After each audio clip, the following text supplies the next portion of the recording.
And we're back. So, a few other things that have been happening. Again, I don't want to. I guess maybe I'll just say this one. At the December 9th City Council meeting, as with a lot of cities, certainly out on the West Coast in Somerville and Boston here, there's been this big move to try and reiterate sanctuary city status. Uh, Clearly, in the wake of the restoration of Donald Trump to the White House. Now, I'm not so sure that it's strategically the brightest thing to sort of paint a target on your back and so you might lose your federal funding, but I can certainly understand the sentiment of wanting to reassure non-citizens within these various cities, including Cambridge, that they shouldn't be living in fear. All right. So I guess in principle, I kind of agree with reinforcing the sanctuary city idea, but as long as we're pretty clear that what it means and what it doesn't mean. It doesn't mean harboring criminals. It doesn't mean things like that. It just means we're not going to just rat people out because of citizenship status. Just for the hell of it. So anyway, so that's something of some significance. The other two matters of significance at the December 9th meeting, at least in my opinion. One was the well, other than the fact that the city is going to go forward with a pilot program for Porchfest for Cambridge, which I think is a good thing, apparently is a pilot program centered around Central Square, which to me is a little bit different than what most people understand as these porch fests, which are where musicians will play off the front porches of homes on residential streets. So I think we're going to do sort of a Central Square focused one initially, which is a little strange to me. Maybe just have like you know performances sort of in the squares or something like that, but we'll see. Anyway, it's interesting.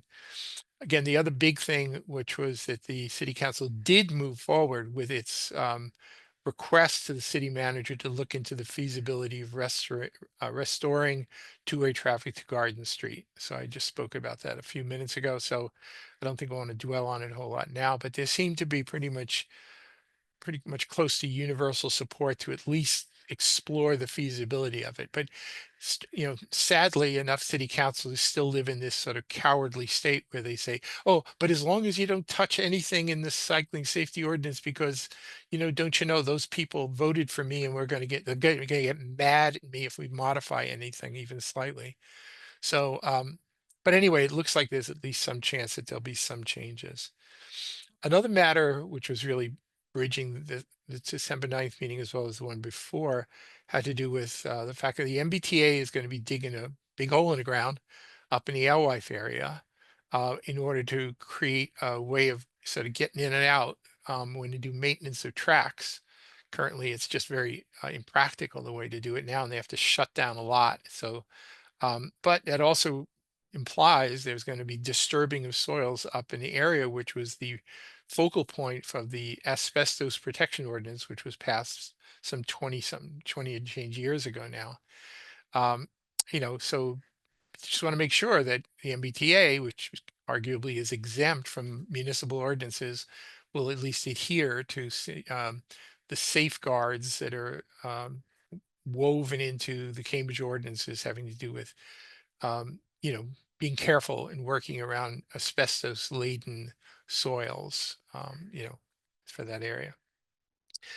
And the last thing I would say before pivoting to something else was that, again, this involves me personally, having been appointed to the Central Square Advisory Committee. One ne'er-do-well decided to make an issue of it. The Democratic Socialists came out in parade and decided to savage me personally. A few city councilors joined in the defamation. Thank you very much. I have not, there were newspaper articles. I haven't read them. I'm not going to look at them. I'm just going by the minutes of a meeting of a city council meeting because I don't need the aggravation, quite honestly. But honestly, for the four city councilors who were ready to basically throw me out under a bus, thank you very much. Really appreciate that. Really, really, really sweet treatment. So anyway, going back to, I believe it was the November 18th meeting, there was a reference to something called the Draw One Bridge replacement. Now, if you're not a inside player, you have no idea what that means, right?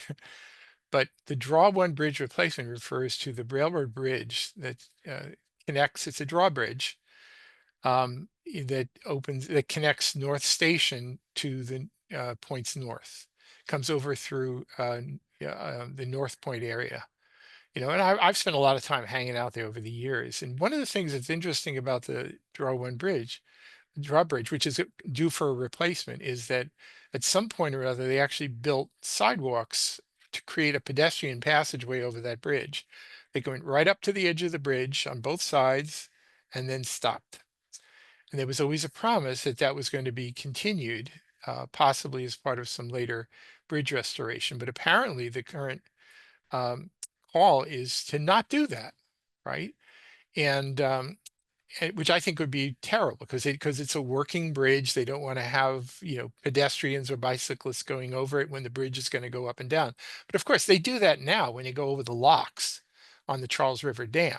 You can go right over the locks and then the locks will open and close. But I guess it's a matter of the frequency with which the bridge opens. But they really ought to do something because it was really something that was kind of promised a long, long time ago. Um, but anyway, there's a meeting. I believe it's this coming. God, it might even be. When is it? It's next Monday, coming up soon. Unless it was yesterday. Goodness, I hope not. Um, at the Central Square Library to if you want to learn more about this, and I think it must be next week because I put it on my calendar. I think I want to go to it to do that. But it got me to thinking about an interesting topic, which has to do with plans that were interesting plans, good plans, maybe had a problematic aspect to them, but which were never carried out. And I got to thinking about this because, I have here in my zoo here, I've got, tons and tons of reference materials of uh, studies, plans, proposals going back 50 years. Some of which I retrieved through a little creative dumpster diving, and some of which I just lived through and picked up the reports along the way. So I wanted to just sort of walk through a little bit about that. Actually, might even be. I'm not going to sort of dwell on this too much here, but I think I'm going to just jump over here and walk through just a little bit here. So what I have displayed here is what I'm calling a brief history of big ideas whose time never came. Some of the reports having to do with Harvard Square studies, development guidelines, actually even for NASA surplus land, which really is now what we think of as the Volpe site. Um, and just tons and tons of these other ones. My favorites actually being around the period of East Cambridge Riverfront Plan, Alewife, what we call the Fish Book. Uh, and again, I'm not gonna dwell on the list here, but it's a very, very long list. And honestly, that's not even the half of, well, maybe it's a large number of what I have here, but you can find here sort of out of the archives. I have Alan McLennan, who was he was a sort of the director of planning, his own personal copy of the Harvard Square traffic and parking study. And what I find interesting when I look through these things, you see certain things actually were implemented. And many things, like for example, ideas about putting underground parking under the Cambridge Common, that didn't happen. Because once upon a time, people really did, it was very much more of a car-centric kind of world. And accommodating parking in one way or another was sort of a big deal. So anyway, that's I was just sort of mentioning that here. And I was just gonna wave a few of these things here. This is like show and tell night. One of my favorite one here is what to do with the surplus NASA land. Again, this is all part of the current Volpe site, right? I actually found here kind of an interesting. Apparently, the Cambridge Chamber of Commerce used to actually put out a magazine for a period of time. This is called the Transportation Scene, which had some interesting ideas and proposals. Um, I have no idea if any of them came out. Back around the 1970, there were you know lots of census-based studies, social, economic, and housing data which includes actually ideas about what to do about housing and whatnot. There's a report here, I forget what year this was, Housing Needs of Cambridge. So this one, actually, I'll even put it a year to it. Um, I haven't actually gone through this one here, but this was in 1972. It'll be interesting to see what the great brilliant studies of the day said and how much of it actually turned out to be real or not real. I think about that quite a bit these days because there are now, right now, I think tonight, there's, in fact, right at this very moment, the planning board is meeting to talk about this big they're selling it as a multifamily housing zoning change to allow for multifamily housing, but really it's just the biggest upzoning, I think, in the history of the city, being sold as allowing multifamily housing, but it's really not. Um, yeah, we could find out about the fire station location analysis for East Cambridge. Turns out they didn't do anything in this. They just shut one firehouse and fixed the other one up. Um, you know, here's another report here. This was called Comprehensive Planning for Cambridge, the city's people. Who were they? Who are they? Who will they be? So this is actually from December of 1973, you know, and again, I've only glanced through this one, quite honestly, but it'd be interesting to sort of see what the planners thought was going to be and what actually turned out to be, because more often than not, they're wrong because, crystal balls aren't cheap and they don't usually work, right? And again, I like this one here. This is something that they would never talk about today. The status of Harvard Square parking program, because we got to do something to find more available parking for Harvard Square. By the way, in that one, it is a proposal for the Ellery and Broadway garage, which actually was built. So some of those things were built, but a lot of them were definitely not built. I like this one here. How to get out of Harvard Square in a train. Well, we're talking about the Red Line extension. That was built. Yeah. Of course, city didn't build that, but it's really all about that one here. How about the Harvard Square Comprehensive Policy Plan? I don't know how many versions we have of this, but I don't think Harvard Square can hold a candle to Central Square in terms of the number of studies, many of whom just sat on shelves forevermore. Actually, there were even two versions of the Comprehensive Policy Plan for Harvard Square.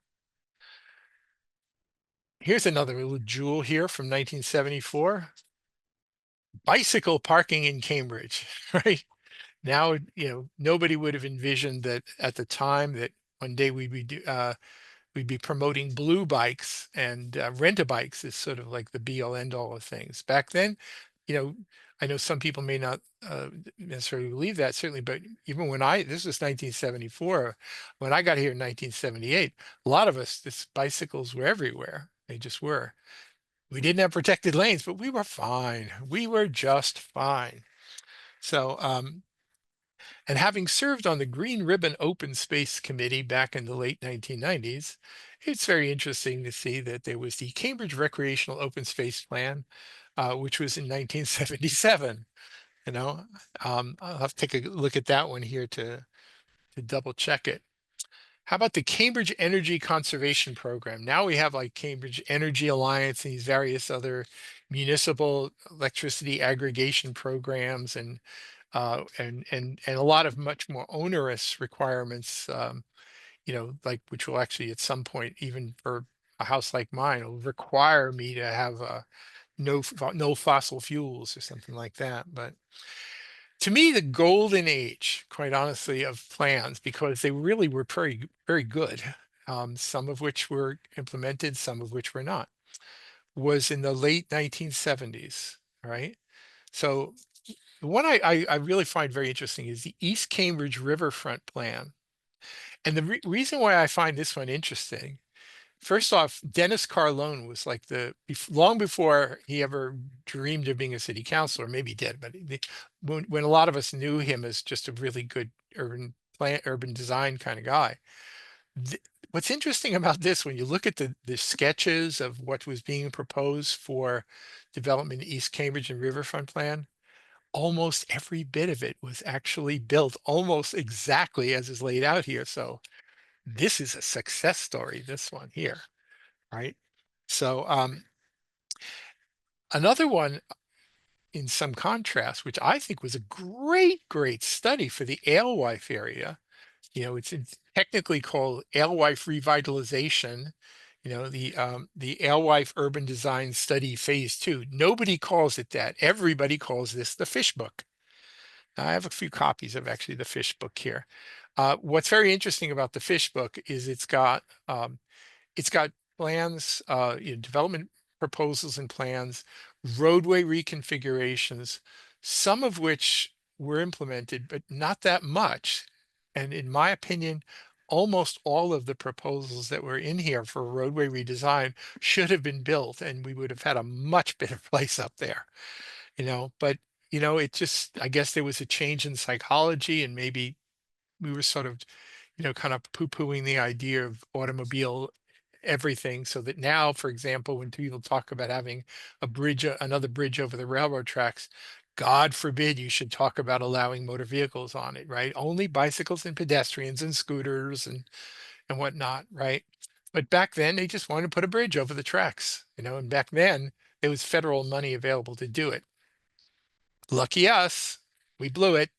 So, but anyway, that's a good one. That, as we say, is a keeper. Something that's a little bit more of a mixed bag, this is in 1983, was the Cambridgeport revitalization plan.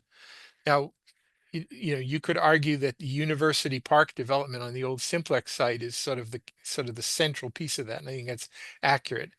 That ended up being built not exactly as is laid out in this here, but this is, I would call, still a work in progress. If you actually look at some of the fringes of Cambridgeport as you get down close toward MIT, it's down near Fort Washington and whatever. It's still sort of a work in progress, quite honestly.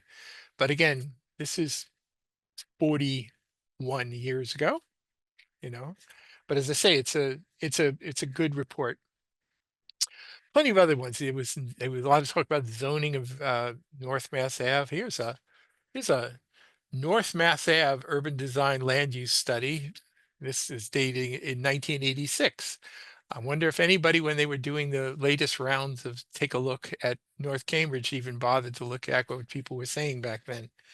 We do have a bit of a pattern in the city, especially in and around the community development department, of studying stuff and then putting stuff on shelves. Sometimes things like neighborhood studies, some of the provisions actually do miraculously show up. I will say that. One of my all-time favorites, of course, is the Central Square Action Plan, right? Which more properly should have been named the Central Square Inaction Plan, because of how little was done, because Central Square, until very recently, was still sort of thought of as a bit of a throwaway site. Even though City Hall is right in Central Square, it's largely been, sort of, why, my God, why hast thou forsaken me, right? That's kind of the long story of Central Square. But there's a lot of good ideas that were in there, some of which, in terms of design guidelines, that actually did make it into when they created the Central Square Advisory Committee, where we are required to, go by the design guidelines that were laid out at the time. But again, Central Square is probably the single biggest work in progress, and the greatest example of inaction, I say, in the city. Um, how we doing with university community relations between, this I think was probably an outgrowth of the Bellucci administration. I think Bellucci was the mayor at the time. But there's a lot of familiar names in that. We'll see where that goes. And the one that I really wanted to focus on, and again, well, maybe I'll say this one here, the Green Ribbon Open Space Committee. Some of those ideas, some of the ideas I put in there, because I was on that committee, actually were done. The Grand Junction path is on its way. There's a spur from the Grand Junction that actually was developed into a bikeway, pedestrian way, which is very nice. Little amenity down that neck of the woods, right? But one of the studies, which is not actually a city study, this is actually from the MDC, the Metropolitan District Commission, which has now kind of been rolled into the Department of Conservation and Recreation. And this is really my connection here to the Draw One Bridge. So I'll just focus about the putting in pedestrian connections in the vicinity, connecting North Point over toward where the old Spalding Rehab Hospital was, and North Station. Really, honestly, it comes right into North Station. Um, I got to thinking about other proposals not too far from there, having to do with this was a report from, I believe, yeah, 1993, called "Creating a New Public Promenade," basically along over the Charles River, essentially behind the Museum of Science, and also bridging the old lock. I mean, when this was produced, the old lock, I think, was still in use, and I don't remember what year the new Charles River Dam was put up, right? But one of the things that was really kind of fabulous about this report here is it actually wanted to connect a piece of the puzzle which has been disconnected for a very, very long time. I'm actually going to just pop over here just in our closing minutes here just to speak to it here a bit. So over here where Land Boulevard runs, and then you run into the Leechmere Canal, right? There was a proposal to build a pedestrian bridge directly across here over to where there was an old, I don't know if it's even used, an old DCR or MDC boathouse and the old MDC stables here. But the Museum of Science people like to think of this whole place behind their place as sort of their private area, but it isn't. It's public. Anybody can walk there right now, but they do private functions like there. They have a pavilion set up in here. But there was this wonderful proposal to cantilever off the back of the garage, because that's what cut off the original path when the Museum of Science was put in there, and to have a walkway that way you could actually go right over here from, where the Sonesta Hotel is, right over here behind there. So you don't have to go up by the highway. You can go over here. It's actually really a pleasant place to go walking. You go there, they actually do have a boardwalk here out into the water a little bit, and a boat landing. And then where the old lock, where the Charles River Lock was, because this was the original Charles River Dam, was really where a Museum of Science is built upon it. There was going to be a pedestrian bridge right here that would connect you right over to the Boston Esplanade. Now, I thought this was a great plan. I still think it's a great plan. But, just like a simple pedestrian connection across, the Draw One Bridge is sort of forgotten to history.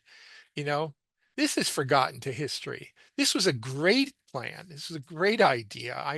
I don't know how you get good ideas like this to be revived again, but the thing is that I would love to see it, because this is an example of a plan that that still deserves its day. So I don't know how you actually make anything happen in a bureaucratic world that we live in, but I would love to see it. So anyway, I'm going to just feature that one here. Um, and I'm just going to sort of wind it down here, just say, let's not forget the Concord Alewife plan, which actually encouraged the development of housing in former industrial areas. And then when the housing was built, people said, oh my God, there's all this development going in here. We've got to have a master plan. And that's what actually led to the creation of the Envision Cambridge process. And the reason why the first phase of it was singularly focused on the Alewife area, because this actually was kind of successful. And then people just didn't like it, you know. And word to the wise, there's a lot of times the planners get together and they have really, really bright ideas, but then when the actions are actually implemented, people go, oh my God, what were we thinking? I could give you a lot of examples. Certainly when there were a lot of upzonings, when the population of Cambridge had dropped, and they wanted to upzone everything along Harvard Avenue, and then they started tearing down all sorts of great buildings to put up boring boxes. Then they said, oh my God, what have we done? And they reversed course. I kind of have a funny feeling that, that if the planning board and the city council move on some of the proposals that are working their way through the process right now, we're going to have like a second coming of that kind of like, oh my God moment, you know. Anyway, just to wind it down, let's not forget the K2C2 process and what's going to happen with Central Square. Thank God for people with the Central Square Business Association who did their own Central Square restoration petition. But hey, we're at least looking at Central Square zoning now. So I don't know, maybe something good will come of it. So anyway, that's pretty much time to wind it down now here. But I've got plenty more of these things around here. But just keep it in mind. Just because somebody says I got the great idea and I know everything doesn't necessarily mean they do. So see you again soon on Cambridge Inside Out.